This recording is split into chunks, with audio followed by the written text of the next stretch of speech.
Hey Maple people, and on today's vlog, we're playing Kingswood by 25th Century Games for 1 to 5 players. Let's get into it!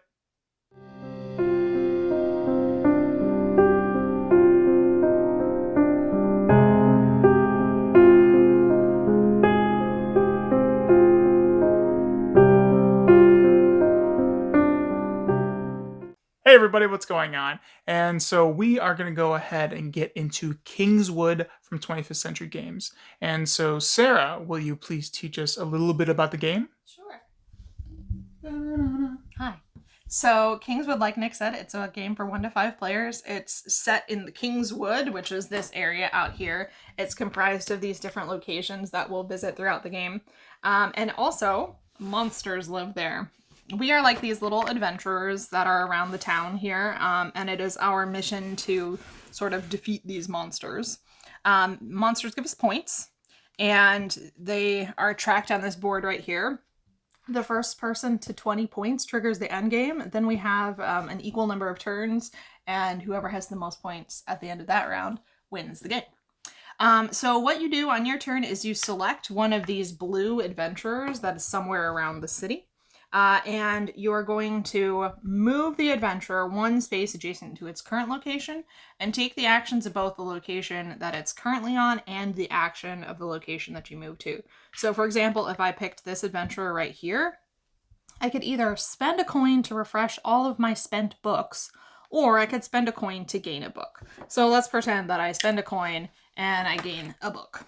So I'd put that in my supply. And then I would move the adventurer 1 space adjacent to its current location. It can go either direction. I'm going to go this way. And then if I want to, I can use the location that I've just landed on there as well. So that's the market. Landing there would let me gain 3 coins. So I'll go ahead and do that. That's my turn. There's a couple different things that might happen if, like, I wanted to move this adventure, for example. I can't go that way unless I skip that space since there's already an adventurer there. So I could move this way if I want to and use this location and this location, but if I wanted to go this way, I would have to pay a coin to skip over this location and go to this one instead. And I can skip over multiple locations by paying multiple coins if I want to. You just want to remember that you'll do the action of the location that you start your turn and the action where you end it, if you want. You don't have to do both or either if you don't want to. Everything that we're doing as we're going around this town is in order to get tokens that we'll need to defeat these monsters right here. So like I said previously, I got some money. I also paid some money to get one of the book tokens. Over here, I can do the same thing, but with the heart tokens. Over there, I can do the same thing, but with the sword tokens.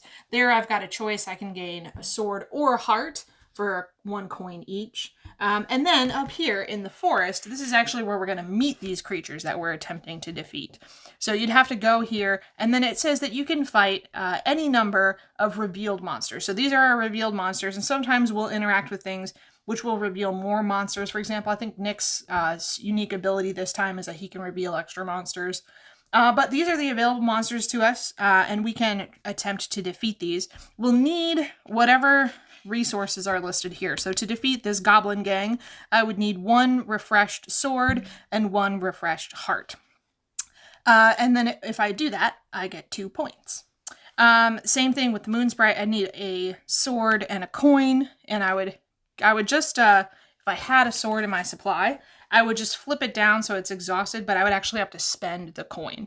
But then I would defeat this one right here, and I would get a point.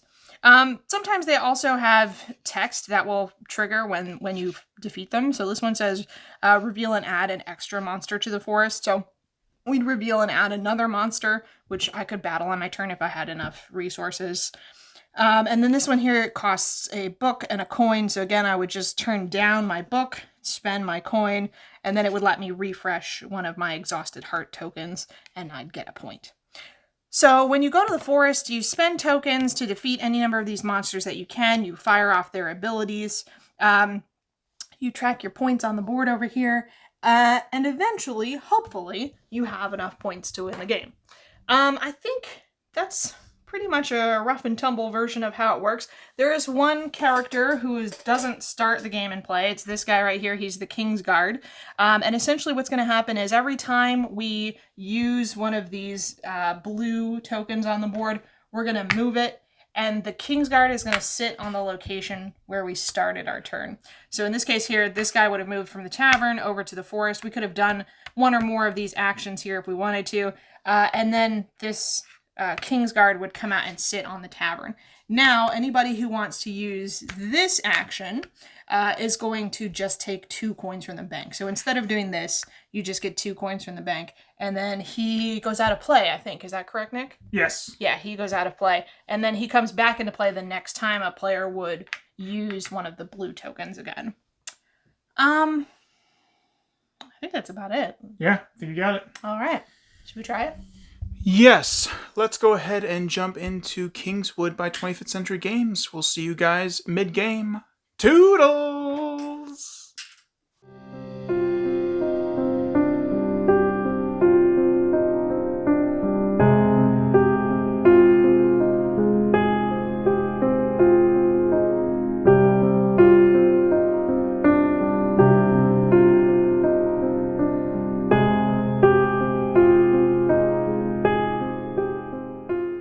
Hey Meeple people, how's it going?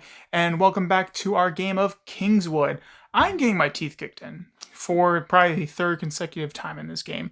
Yeah, Sarah's pretty good at planning things out, and she doesn't need gold to move around because of her special clan's ability or clan guild's ability. So yeah, it's hurting because I'm having to pay. And the creatures I bring out to slaughter are like, no, we're too strong. I'm like, Your oh. ability is that you get to turn over an extra monster every time you go to the forest. That hasn't really helped me much. He did turn over one, and it was like a really, really big one, and it was like, well, can't do anything about that. So, yeah, so we're like a little bit, I don't know, we're kind of like maybe around the halfway point. It's first person to 20 triggers the end game. Nick has 7, and I have 16. So he needs to pick it up. I have 1 special card that's going to get me extra points at the end of the game, but so far it's only worth 1 extra point right now. Do you have any of those kind of cards, Nick? Yes, I do. I have a troll boss that lets me get a point. A point for another troll that I have, but you also have one of those kind of cards where you can get the Goblin Bully, yeah, which means it's worth 1 point for every Goblin Gang that I have, and I'm in the exact same situation as Nick. I have 1 Goblin Bully and 1 Goblin Gang, so it's just going to be worth 1 point at the end of the game right now. And there's neither of us have anything out here that would get us additional points for that. I need goblins and Nick needs trolls. There are no goblins or trolls out here right now. So no extra points for that. It does feel pretty advantageous for me to be able to move like as far as I want to without spending any money. So I don't know. I don't know that that's broken necessarily, but it does feel I can move around the board pretty freely and just kind of collect resources that are the most advantageous to me. And I have a good bit more resources than Nick does. I think I've got 2. Well, I only have 2. I only have 2 more resources than he does, but he has 1 more coin than I do. But it does feel pretty easy for me to get kind of like what I feel like I need and then go back to the forest and slaughter a bunch of creatures. So, oh, that sounds awful. Not what I want to be doing. Yeah, so anyway, we're kind of, like I said, kind of halfway through. Nick isn't quite at his halfway point of the game. I'm beyond my halfway point of the game. I'm probably going to be the one to end it just because I'm already so close to the end point of the game. I guess we'll just kind of see what happens. Maybe Nick will make a ninth inning save, but we'll see. So yeah, should we get back to it? Yes, we shall get back to it, and I'll let you decide who's going to win this game. Will it be me or Sarah? We'll find out soon, very soon. It's gonna be me. But yeah, there was something I think I wanted to add. Oh, the guardsman, the king's guardsman has screwed me over twice, and where I needed to get some points or some coins, I've taken that action twice, and I think that is my downfall. Now, I might be blaming him for a lot, but I feel like that's one way that you kind of get... Just doing his job, huh? Screwing me out of coin. That's what he's doing.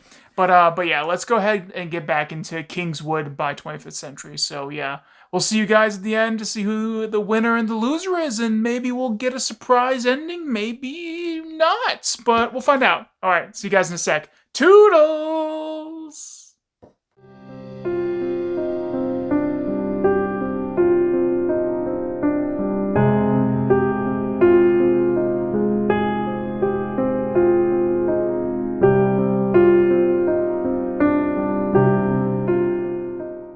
Hey Meeple people, how's it going? And I lost. But I did not lose so badly.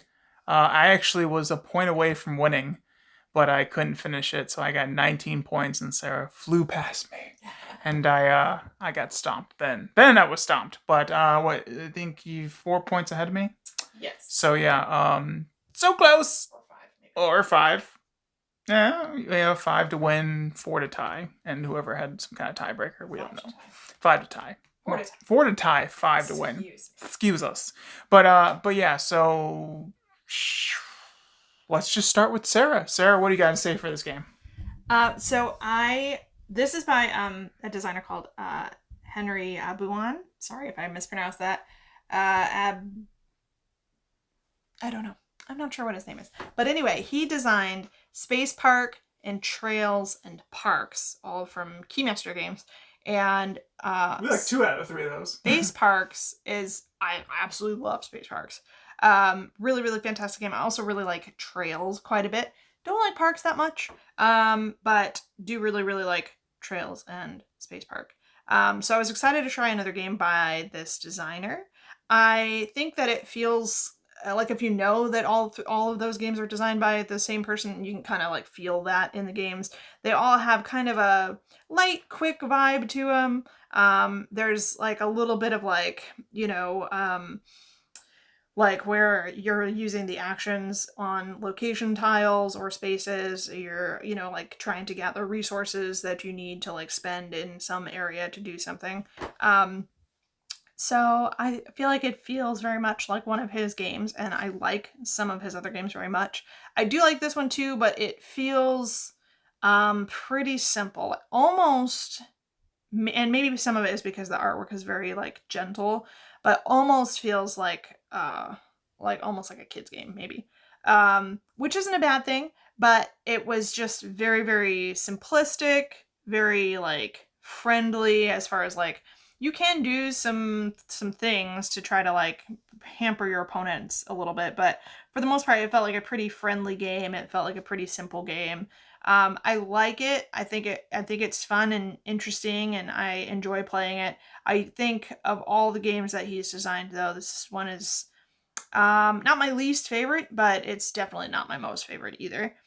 The production is really, really nice. The little like meeples are all